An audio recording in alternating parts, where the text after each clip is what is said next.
గ్రామ ప్రజలు మరియు కార్యదర్శి గారు వివిధ హోదాలో ఉన్నటువంటి అధికారులందరికీ తెలంగాణ సాంస్కృతిక సారథి పక్షాన మీ అందరికీ స్వాగతం పలుకుతూ గ్రామాలలో పారిశుద్ధ్యం నీట్గా ఉండే విధంగా ప్రతి గ్రామంలో పరిసరాలు పరిశుభ్రంగా ఉంచుకునే విధంగా జిల్లా కలెక్టర్ గారు వారి ఆదేశాల మేరకు పౌర సంబంధాల శాఖ తరపున మేము ఇక్కడికి రావడం జరిగింది. ప్రతి ఇంటిని మనం ఎంత జాగ్రత్తగా నీట్గా ఉంచుకుంటామో చుట్టూన్న పరిసరాలను కూడా అదే విధంగా పరిశుభ్రంగా ఉంచుకొని మన ఆరోగ్యాన్ని కాపాడుకోవాలనే ఉద్దేశంతో ఈ కార్యక్రమం రూపొందించడం జరిగింది. ఈ కార్యక్రమంలో భాగంగా మా పలిగిరి రాజేందర్ పరిసరాల పరిశుభ్రత మీద పాట పాడతారు.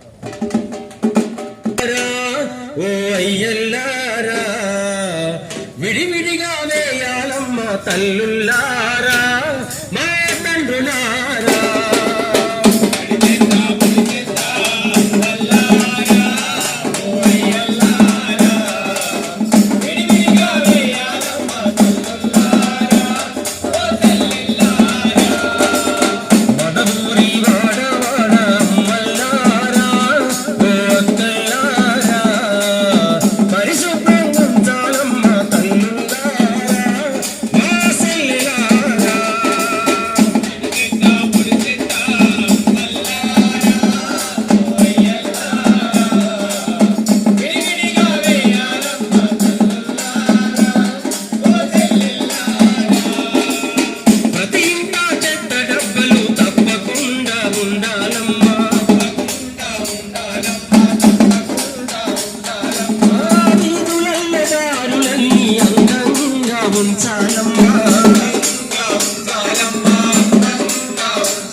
గ్రామంలో ఉన్నటువంటి ఎక్కడైతే గంజాయికి సంబంధించినటువంటి పిల్లలు ఎక్కడైతే సేవిస్తున్నారో లేదంటే గంజాయి సరఫరాలు ఎక్కడ జరుగుతున్నాయని అనుమానం వచ్చినట్టుంటే మనమే జాగ్రత్త తీసుకొని పిల్లల్ని మనం కట్టడి చేసినట్టుంటే రేపటి తరాన్ని మనం కాపాడిన వాళ్ళు అవుతాం. దానికి సంబంధించిన పూర్తి వివరాలు సంబంధిత పోలీస్ స్టేషన్కి ఇచ్చినట్టుంటే తాగే పిల్లగాన్ని నేను తీసుకుపోయి స్టేషన్ లేసి కేసులు బెటర్ వాళ్ళను మారే విధంగా కౌన్సిలింగ్ ఇచ్చి వాళ్ళు ఆ బందీ అయినటువంటి ఆ అలవాటు నుంచి బయటకు తీసుకొచ్చే విధంగా కౌన్సిలింగ్ సెంటర్స్ ఎన్నో ఉన్నాయి. కాబట్టి అక్కడికి పంపించి వాళ్ళని సెట్ చేసి మళ్ళీ మనకు అప్పచెప్పే బాధ్యత తీసుకుంటారు. వాళ్ళకి ఎవరైతే సరఫరా చేస్తున్నారో వాళ్ళ మీద కేసులు బుక్ చేసి రేపటి రోజున మన గ్రామానికి కానీ మన ఇంటి వరకు గంజాయి రాకుండా ఎప్పటికప్పుడు అధికారులు పోలీస్ యంత్రాంగం పనిచేస్తుంది. కాబట్టి దయచేసి ప్రతి ఒక్కరూ వీటి మీద దృష్టి పెట్టండి. వీటితో పాటుగా చిన్న వయసులోనే పిల్లలు ఎదుగుతున్నారనే ఉద్దేశంతో కొత్త పనులు కొనిస్తే వాళ్ళు హెల్మెట్ లేకుండా అతి వేగంగా ప్రయాణం చేస్తూ వాళ్ళ ప్రాణాల మీదకి తెచ్చుకుంటున్నారు. రేపు ఎదిగి ఆ బిడ్డ మనకు పొద్దున ఆసరైతాడని ఆశపడుతున్న తల్లిదండ్రులకు గర్భశోకం మాత్రమే మిగులుతుంది. వీటి నుంచి మనం బయటపడాలంటే ఏకైక మార్గం లైసెన్స్ వచ్చి ఒక బాధ్యత అందినటువంటి పిల్లలకే మనం బండ్లిచ్చినట్టుంటే రేపు పొద్దుగల మనం కాపాడుకుంటాం.